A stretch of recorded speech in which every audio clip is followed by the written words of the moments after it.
Queridos irmãos, graça e paz, muito boa noite a todos vocês. Eu quero convidar a todos aí presentes e aqueles que ainda vão ver este vídeo logo em seguida, que possam tomar parte conosco. Estamos aqui para realizarmos juntos a leitura orante dos Salmos. E hoje o salmo que vamos dedicar nossa atenção é o Salmo de número 86. Portanto, convido você a tomar sua Bíblia, aplicativo da Bíblia no celular, para que possamos acompanhar essa leitura juntos. É um salmo que tem 17 versos, então a gente vai fazer uma única leitura, pausada, com aquele intervalozinho para silenciarmos e, nesse silêncio, devotarmos diante de Deus toda a nossa atenção, para que possamos ouvir a sua voz. E de modo que essa voz fale de maneira muito especial a cada um de nós nesse momento de silenciarmos todo esse barulho que se passa em nossa cabeça. E logo em seguida a gente vai ter aquela meditação na palavra, entendendo um pouco desse salmo e entendendo alguma aplicação que esse salmo traga para a nossa vida, para que ao fim a gente possa realizar a leitura orante no sentido de nos apropriarmos daquilo que esse salmo tem a nos ensinar para orarmos de maneira mais bíblica, segundo a vontade de Deus. Que Deus nos acompanhe nesse momento, que o Espírito Santo de Deus fale aos nossos corações, que possamos ser sensibilizados pela palavra do Senhor. Você que está aí chegando, seja bem-vindo, seja bem-vinda. Estamos aqui para mais uma leitura orante do Salmo. Salmo 86. Se você já tomou sua Bíblia, eu peço que acompanhe comigo a leitura que irei realizar agora. Salmo 86, oração de Davi. Inclina, Senhor, os ouvidos e responde-me, pois estou aflito e necessitado. Preserva a minha alma, pois eu sou piedoso. Tu, ó Deus meu, salva o teu servo que em ti confia. Compadece-te de mim, ó Senhor, pois a ti clamo de contínuo. Alegra a alma do teu servo, porque a ti, Senhor, elevo a minha alma. Pois tu, Senhor, és bom e compassivo, abundante em benignidade para com todos os que te invocam. Escuta, Senhor, a minha oração e atende à voz das minhas súplicas. No dia da minha angústia clamo a ti, porque me respondes. Não há entre os deuses semelhante a ti, Senhor, e nada existe que se compare às tuas obras. Todas as nações que fizeste virão, prostrar-se-ão diante de ti, Senhor, e glorificarão o teu nome, pois tu és grande e operas maravilhas. Só tu és Deus. Ensina-me, Senhor, o teu caminho, e andarei na tua verdade. Dispõe meu coração para só temer o teu nome. Dar-te-ei graças, Senhor, Deus meu, de todo o coração, e glorificarei para sempre o teu nome. Pois grande é a tua misericórdia para comigo, e me livraste a alma do mais profundo poder da morte. Ó Deus, os soberbos se têm levantado contra mim, e um bando de violentos atenta contra a minha vida. Eles não te consideram, mas tu, Senhor, és Deus compassivo e cheio de graça, paciente e grande em misericórdia e em verdade. Volta-te para mim e compadece-te de mim. Concede a tua força ao teu servo e salva o filho da tua serva. Mostra-me um sinal do teu favor, para que o vejam e se vergonhem os que me aborrecem, pois tu, Senhor, me ajudas e me consolas.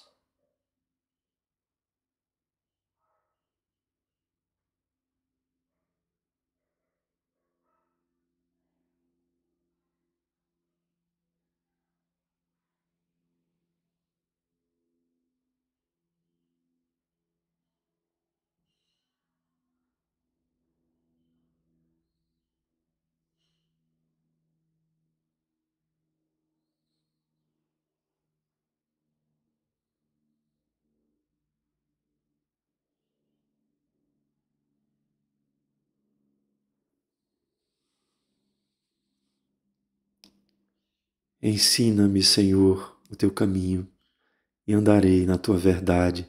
Dispõe-me o coração para só temer o teu nome. Queridos irmãos, esse é um salmo que nos convida a nos voltarmos a Deus em um momento de dificuldade, para que possamos encontrar no Senhor aquilo que necessitamos para o nosso fortalecimento. E não só isso, para que venhamos conhecer a vontade de Deus, de modo que só temamos ao Senhor e não aos nossos inimigos. Esse é um salmo que, como vimos, tem a autoria de Davi.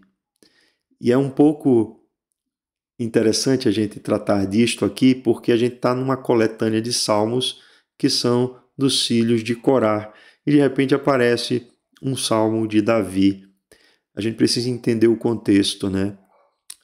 O contexto em que os salmos foram editados nesses livros, nesses 5 livros dos salmos, é um contexto de exílio. E entendeu aquele que estava fazendo esse tipo de edição, colocando esse salmo neste lugar, que convinha que esse salmo estivesse aí, para que o povo lembrasse de Deus e entendesse que Deus é quem o fortaleceria, ou os fortaleceria, para que cada um deles pudessem ter devolvida a confiança e pudesse ter renovada a esperança no coração de voltar para a terra, né, para cultuar o Senhor no templo. Esse é um salmo, meus irmãos, que ele tem características de um salmo de lamento individual.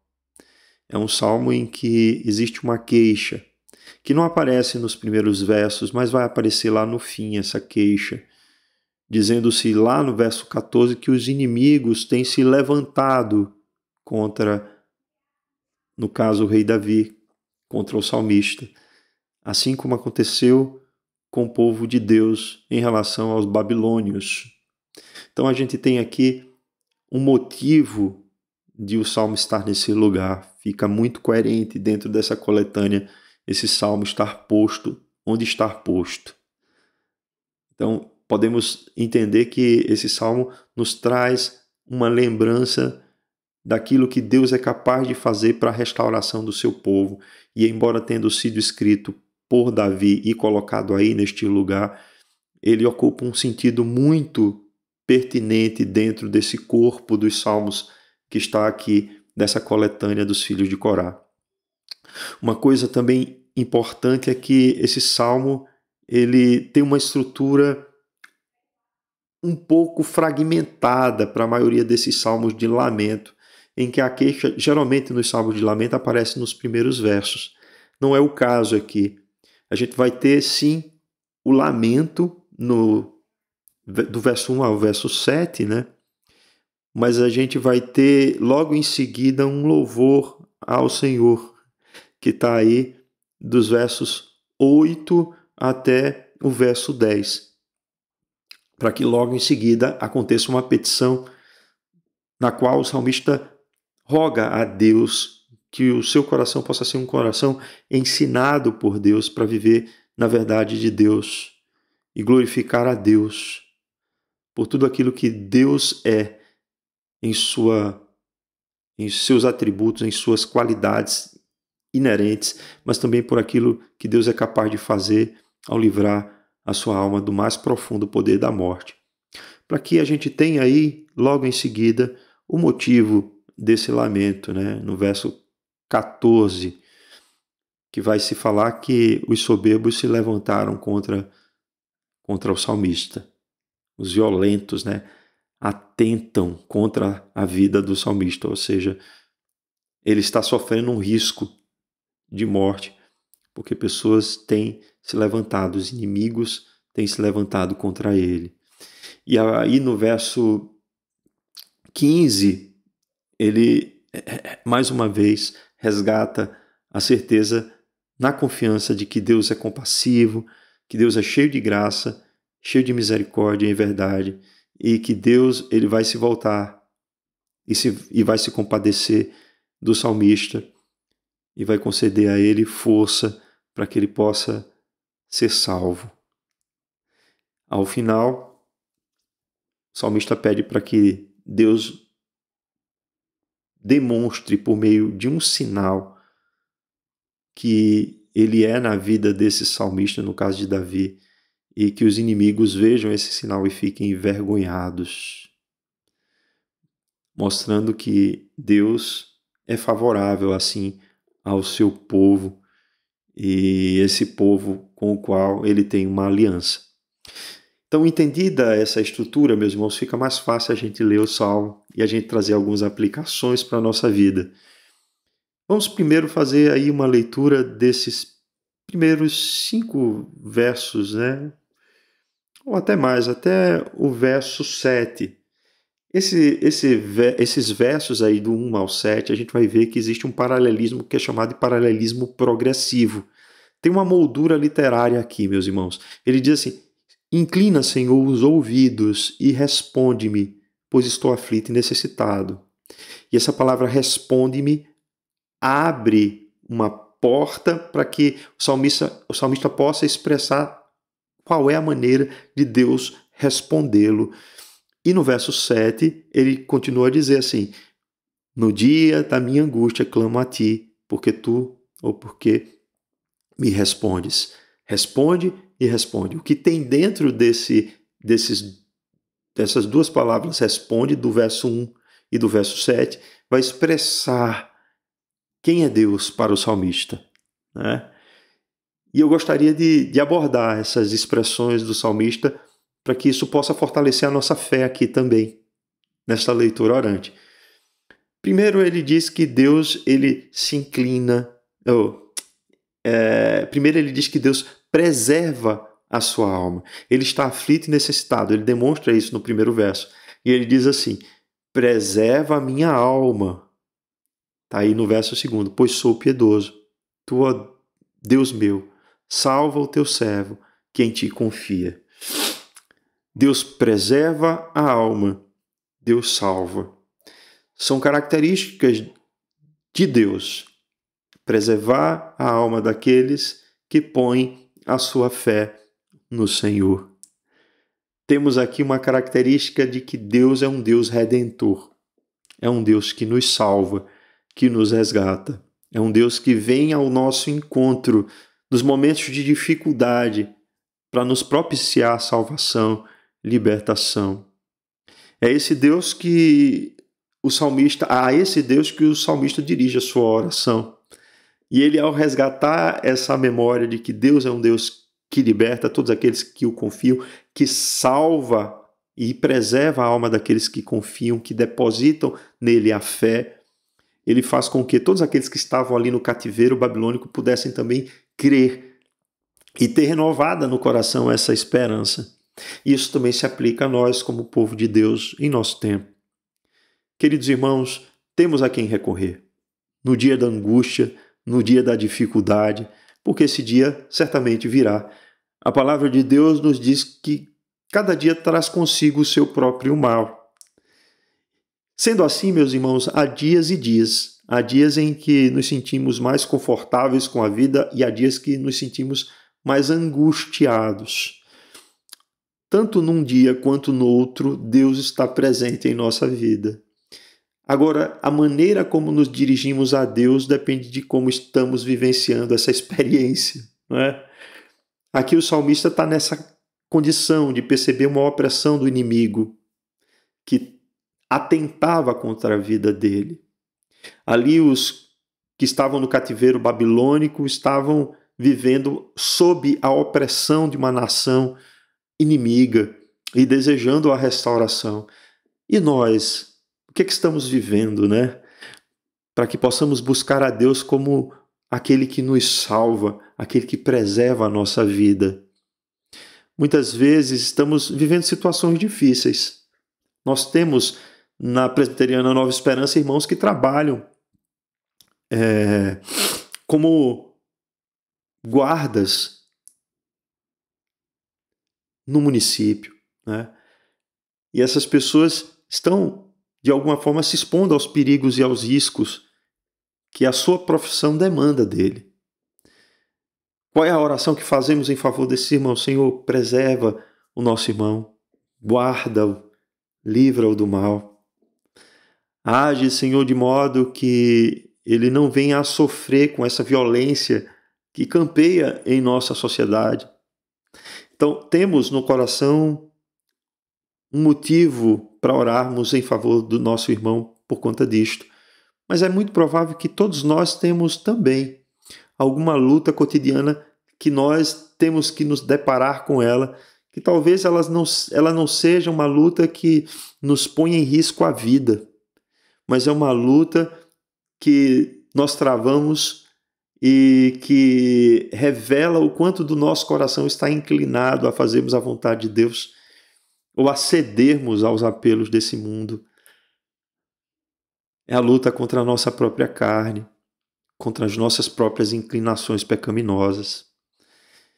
E muitas vezes, meus irmãos, estamos fragilizados e precisamos, diante desse inimigo que é tão forte, rogarmos a Deus a sua misericórdia para que nos preserve a alma, para que não caiamos em tentação, para que sejamos livres do mal, como diz na oração dominical do Pai Nosso.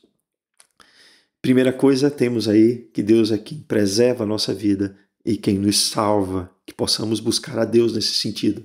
Mas no verso 3, o salmista diz assim: compadece-te de mim, Senhor, pois a ti clamo de contínuo. Irmãos, o nosso Deus, ele não é um Deus impassível, no sentido de ele não se compadecer de nós em nosso sofrimento. Temos muitos exemplos na Bíblia nesse sentido. Por exemplo, quando no cativeiro egípcio o povo de Deus começou a ser perseguido pelo faraó e começaram a clamar para que Deus pudesse se compadecer do povo, quando Deus se revelou a Moisés, Deus disse que ouviu o clamor do seu povo. E Deus só ouviu o clamor porque Ele de fato se compadece de nós. O maior exemplo da compaixão de Deus por seu povo está em Ele enviar o seu Filho unigênito, para sofrer na cruz as agruras por conta do nosso pecado. Não há maior exemplo de compaixão que esse, do Deus que se faz homem, do Emanuel, do Deus que revela o seu amor, recebendo sobre ele mesmo a justiça contra o pecado, para que nós pudéssemos receber o perdão, como vimos no Salmo passado. Então, Deus é um Deus que se compadece daqueles que clamam a Ele. Deus se compadece. Ao orar, devemos ter no coração essa certeza de que Deus se compadece de nós. Eu não sei, meu irmão, minha irmã, o que você está vivendo, o que você está passando, mas saiba disto. Deus se compadece de você quando você clama a Ele, quando você o busca. Lembram daquela parábola que Jesus contou sobre um juiz iníquo e uma mulher que até ele clamar para que a sua causa pudesse ser resolvida e que de tanto insistir aquela mulher, aquele juiz iníquo acabou dando a ela uma resposta ao seu clamor pela insistência dela? Essa é uma parábola, uma forma de contar uma história que fala da persistência na oração. Irmãos, nós não estamos diante de um juiz iníquo. Estamos diante de um juiz justo e que se compadece de nós, das nossas aflições, daqueles que são do seu povo, que clamam a Ele, implorando que Ele possa vir em resposta aos seus sofrimentos. Então, temos essa certeza pela palavra de Deus e é assim que devemos nos dirigir a Deus, como um Deus compassivo. Faça isso, meu irmão. Continue nos momentos de oração se voltando a Deus nessa plena convicção e certeza de que Deus se compadece de nós. Mas não só isso, Deus é aquele que preserva a alma, aquele que salva, é aquele que se compadece de nós, mas aquele que também nos alegra. Olha o que está escrito aí no verso 4. Alegra a alma do teu servo, porque a ti, Senhor, elevo a minha alma. Alegra a alma do teu servo, porque a ti, Senhor, elevo minha alma. A consciência de Davi é a consciência de que ele é um servo de Deus, é um serviçal do Senhor. Ele foi ungido rei de Israel, mas ele foi ungido para servir a Deus, como mordomo das coisas que são pertencentes a Deus. Da mesma forma, queridos irmãos, nós somos mordomos de tudo aquilo que Deus põe em nossas mãos. E somos servos de Deus, para que, diante daquilo que Ele tem nos posto a fazer, possamos fazer para a sua glória, para o seu louvor. Davi era muito consciente disso. E ele roga a Deus pedindo que Deus possa alegrar a sua alma. Em situações difíceis, meus irmãos, como seres humanos que somos, nos sentimos por vezes angustiados, tristes, condoídos. Precisamos, então, sermos restaurados, e a resposta à tristeza é a alegria. Não é assim? É o júbilo. E a alegria, irmãos, é um dom do Espírito Santo. Faz parte do fruto do Espírito Santo na vida do cristão.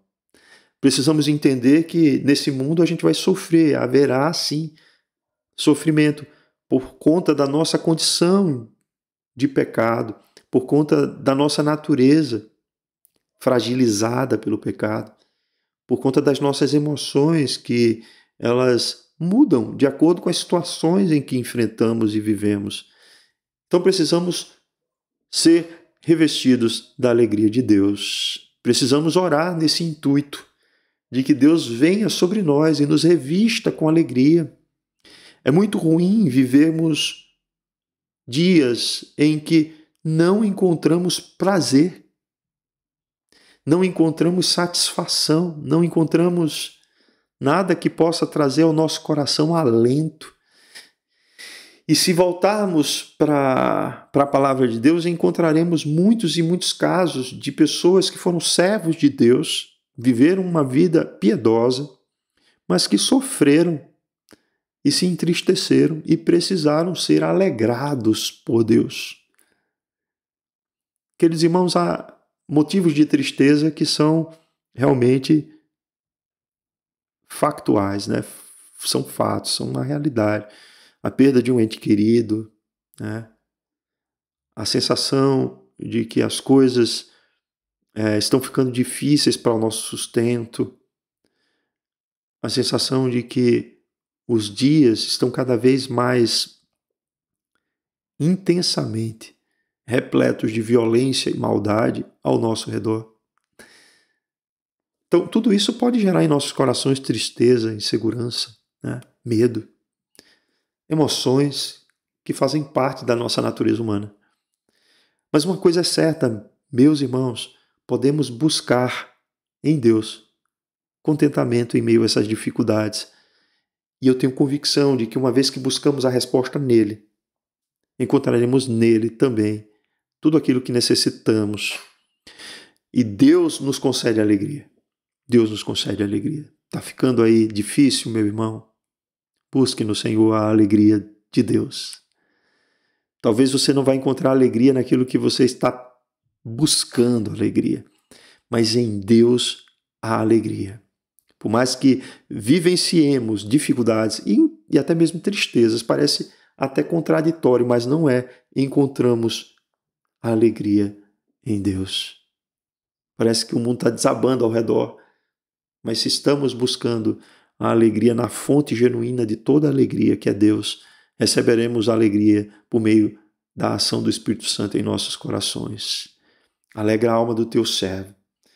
Possamos servir a Deus, possamos buscar em Deus, como serviçais do reino de Deus desse mundo, a alegria que vem da parte dele, para que não possamos nos iludir com as coisas desse mundo que promovem alegrias que são passageiras e não dão conta da nossa demanda do coração, que é muito maior.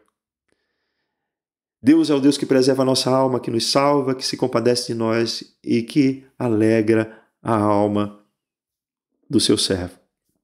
No verso 15, ele vai dizer assim: pois tu, Senhor, és bom e compassivo, abundante em benignidade com todos os que te invocam. Observem, meus irmãos, ele colocou a compaixão de Deus aqui entre duas características que fazem parte também de Deus, que é a sua bondade e a sua benignidade. Tanto é que se você for em Gálatas 5:22, você vai encontrar o que o fruto do Espírito é: amor, alegria, paz. E ele vai falar bondade, benignidade. Qual é a diferença de bondade e benignidade? Bondade é um atributo que faz parte do caráter. A benignidade é a ação dessa bondade, é a qualidade daquele que é bom. Então, assim, as ações de Deus são boas, porque Ele é bom. É por isso que Deus é benigno, porque Ele expressa a sua bondade em favor para conosco. E a única forma de a bondade de Deus nos alcançar é por meio da sua compaixão. Se Deus não se compadecesse de nós, meus irmãos, nós estaríamos mortos, destruídos, aniquilados. Mas uma vez que Deus se compadece de nós que o invocamos em plena fé, por meio de Cristo Jesus, temos a certeza de que esse Deus que é bom nos alcança em benignidade, nos favorece. Que coisa boa é termos essa convicção, né, meu irmão, minha irmã, diante de tanta maldade, diante de uma condição humana estruturalmente afetada pelo pecado, em que esse pecado se expressa em atos de pecado, de violência, de maldade, de perversidade.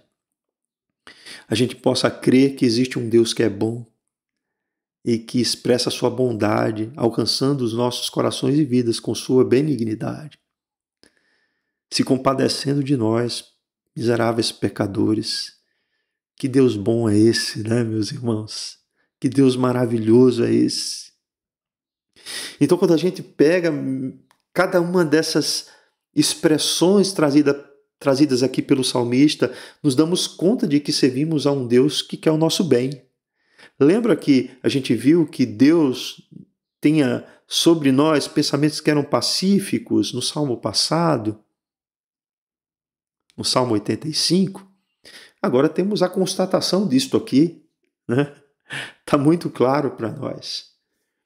E aí, assim, qual é a expressão do salmista diante de tudo isso? Está no versículo 6.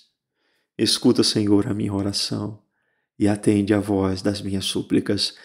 Uma vez que eu reconheço quem Tu és, e eu sei que Tu és um Deus que nos preserva, um Deus que salva a nossa alma, um Deus que te compadece de nós, um Deus que nos alegra o coração, um Deus que é abundante em benignidade, porque és um Deus bom. Com certeza, Senhor, Tu escutarás a nossa oração. Com certeza, Senhor, Tu atenderás às nossas súplicas.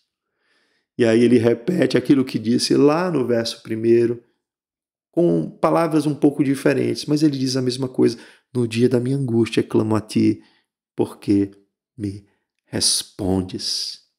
Agora, meus irmãos, diante de toda essa constatação, não há como o nosso coração ficar do mesmo jeito.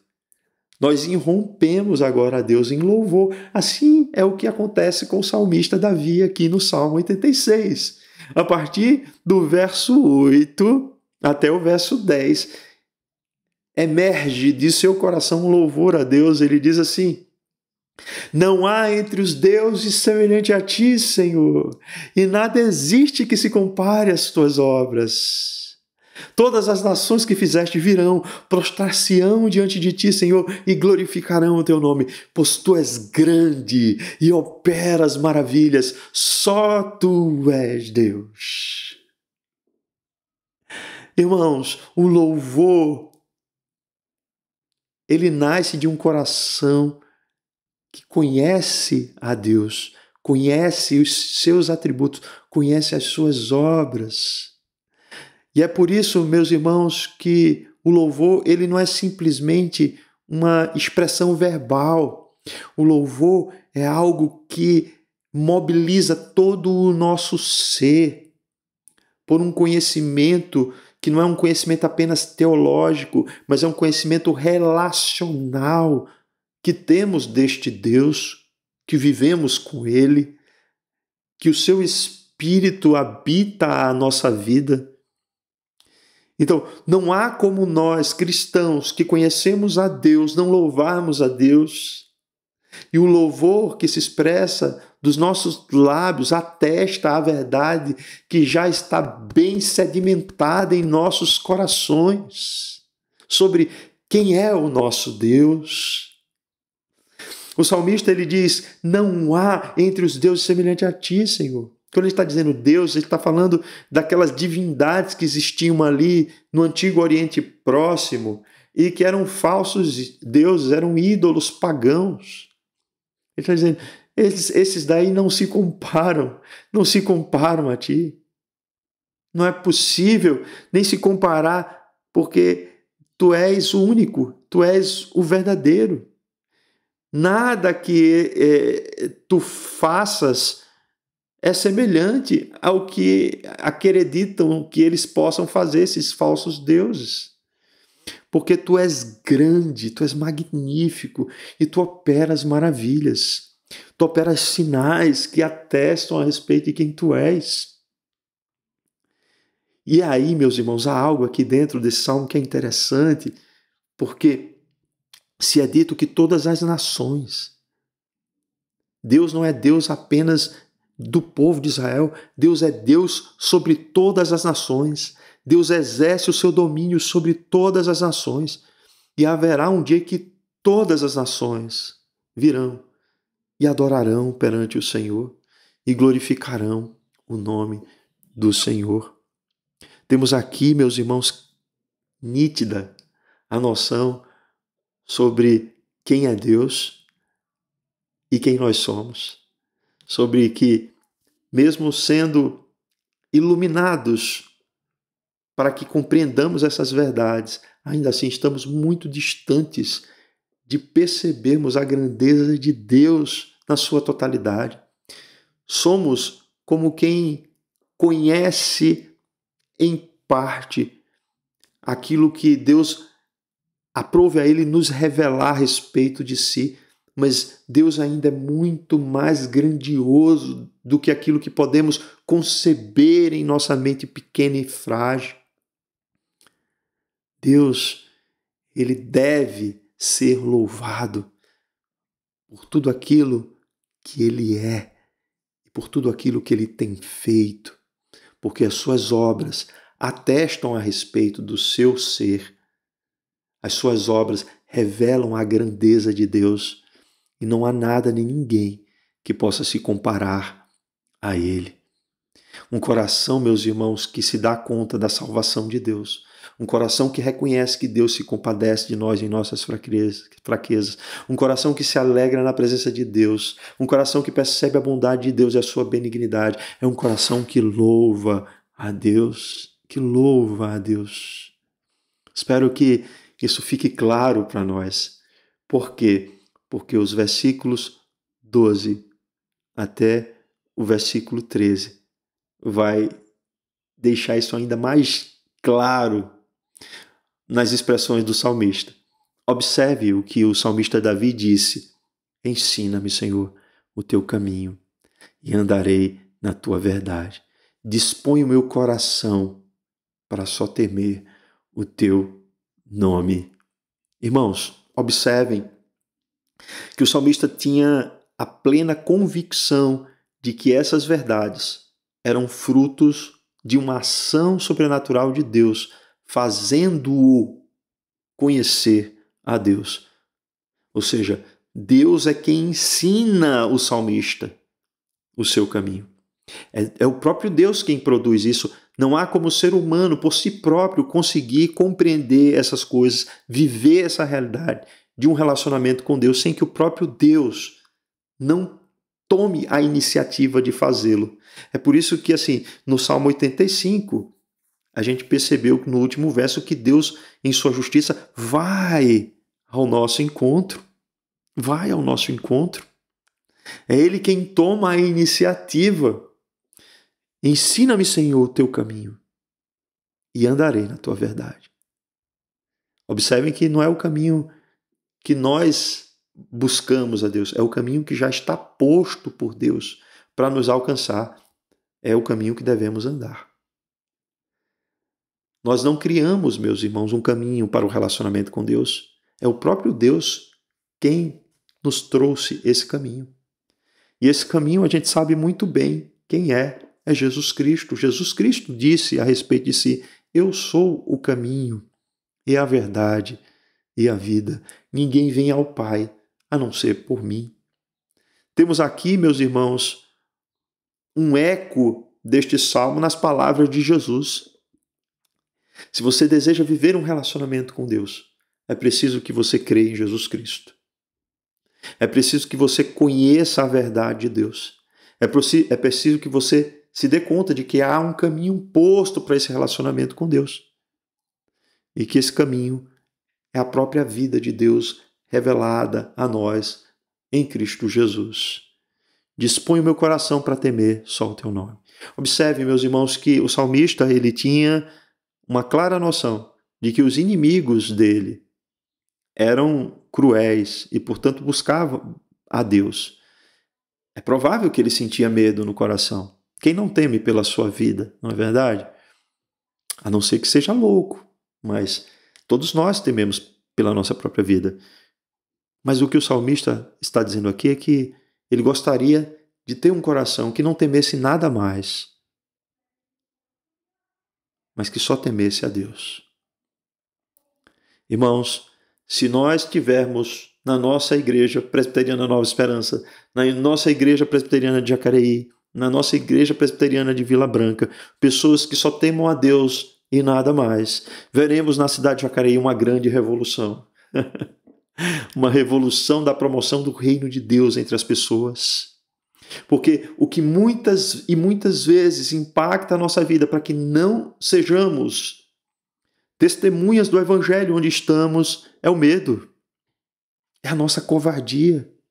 É porque tememos o que as pessoas vão achar de nós. É porque vivemos de maneira tacanha a missão que Deus nos confiou por meio de Cristo Jesus, de pregarmos o evangelho entre todas as pessoas. Do contrário, meus irmãos, se orarmos a Deus para que Ele nos dê uma disposição em que só temamos a Ele e nada mais, veremos coisas extraordinárias acontecendo através das nossas vidas. Deus será glorificado, vidas serão alcançadas pelo Evangelho da graça de Jesus Cristo. E aí o verso 12, o salmista diz: dar-te-ei graças, Senhor meu Deus, de todo o coração, e glorificarei para sempre o teu nome. Pois grande é a tua misericórdia para comigo, e me livraste a alma do mais profundo poder da morte. É um cântico de livramento, de ação de graças pelo livramento que Deus concedeu.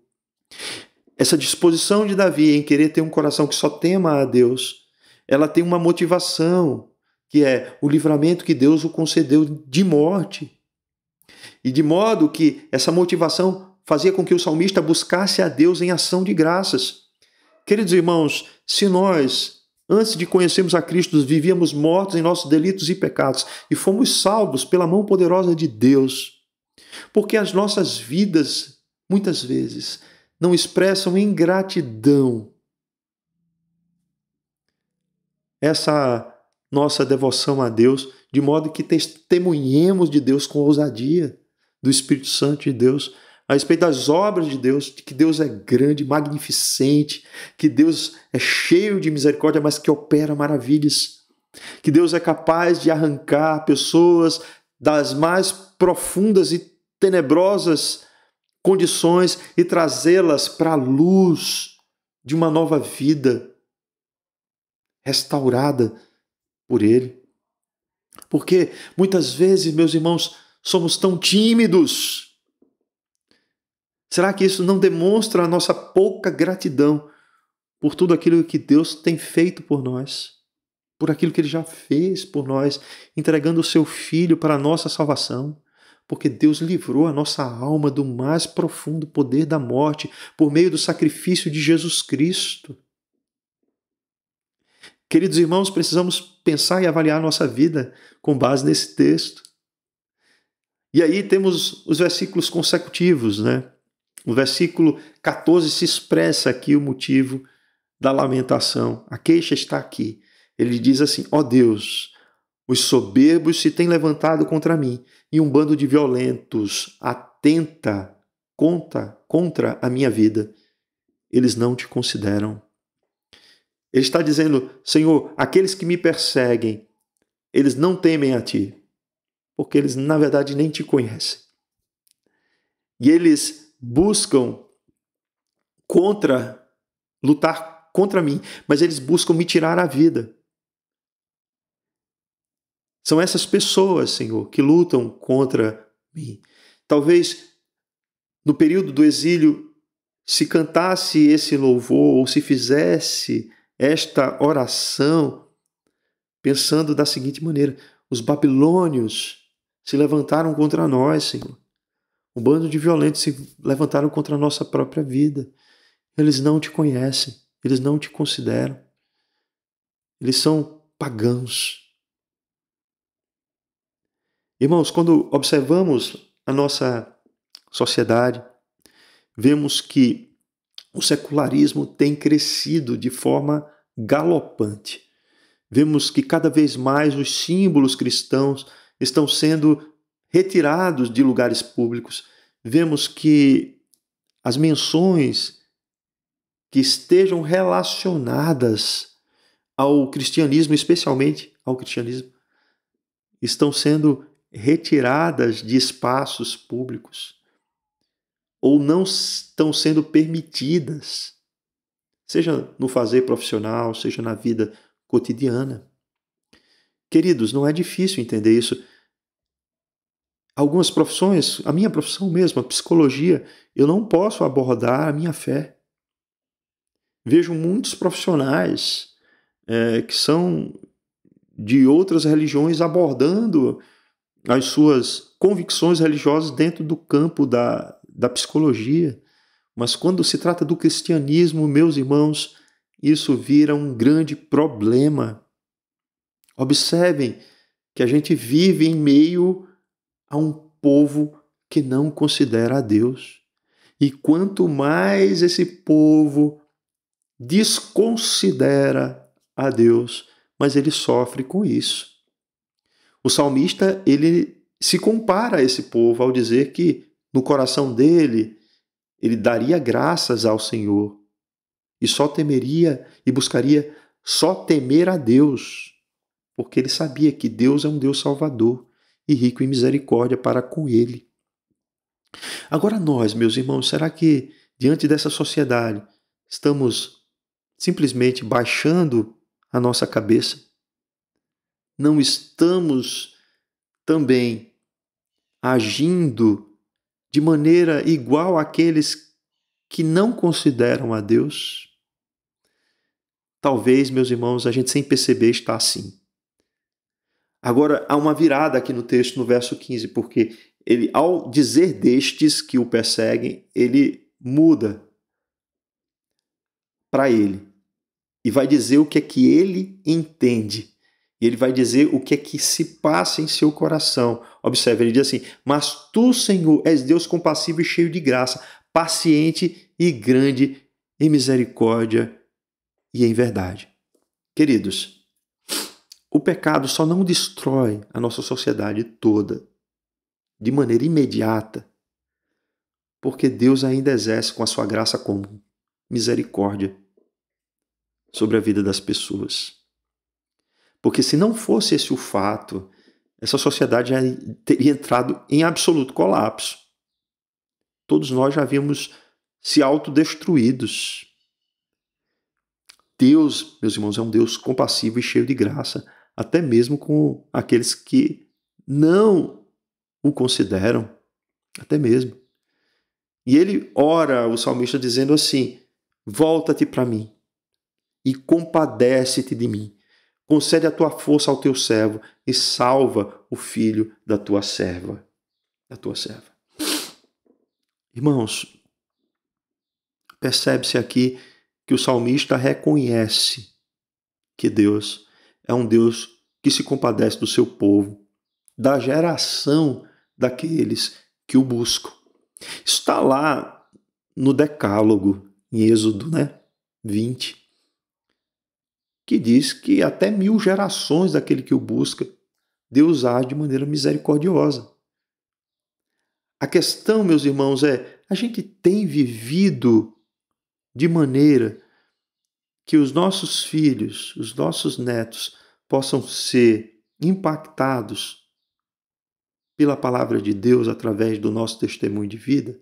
Será que vivemos de fato como família da aliança, levando os nossos filhos ao conhecimento de Deus, a saber que Deus é um Deus que nos socorre nas nossas aflições, que preserva a nossa alma, que nos salva da morte, que se compadece de nós, que nos alegra nos momentos de tristeza, que é bom, que é benigno, que escuta a nossa oração, que aplaina os nossos corações ou aplana os nossos corações para andarmos na sua verdade, para que só temamos a Ele e nem o outro.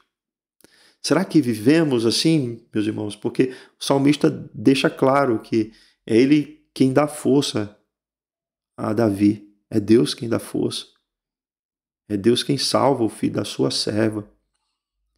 Irmãos, precisamos tomarmos parte da nossa missão dentro dos nossos lares, na promoção do Evangelho, da palavra de Deus, daquilo que cremos ser o nosso compromisso pactual de criarmos os nossos filhos no caminho do Senhor. E por fim, o salmista diz assim: mostra-me um sinal do teu favor, para que o vejam e se vergonhem os que me aborrecem, pois tu, Senhor, me ajudas e me consolas. Um sinal, aqui no texto imediato, a gente entende que esse sinal é uma intervenção de Deus contra os inimigos e em favor de Davi, de modo que as pessoas percebam que houve algo sobrenatural acontecendo para que Davi fosse salvo. Houve algo sobrenatural acontecendo para que Davi fosse livre da mão dos seus inimigos. Eu quero dizer, queridos irmãos, que esse sinal Deus já deu ao enviar o seu Filho, Jesus Cristo. Ao trazer Jesus a este mundo para morrer numa cruz, recebendo sobre ele a justiça de Deus contra o nosso pecado. Ali, como a gente viu, a justiça e a paz se beijaram.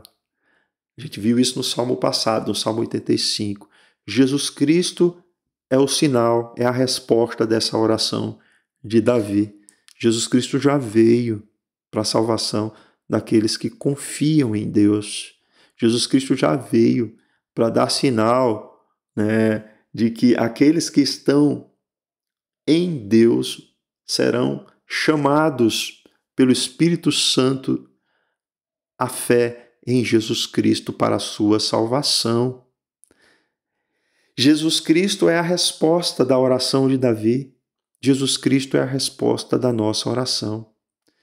Será que você aí que está me ouvindo de repente ainda não teve um encontro pessoal com Cristo Jesus? Você tem buscado resposta em vários lugares. Até tem orado a Deus, mas para que Deus faça a sua vontade, para que Deus se volte a você cumprindo com os seus próprios caprichos ao invés de se submeter à vontade de Deus. E sabe qual é a vontade de Deus? É muito simples. É que nós criamos em Jesus Cristo, seu Filho, para a nossa salvação. Que Deus possa fazer com que reconheçamos o favor de Deus para a nossa vida. Que nós possamos ter os olhos abertos para que vejamos esse favor e para que os inimigos sejam envergonhados. Especialmente aqueles três que eu menciono, né?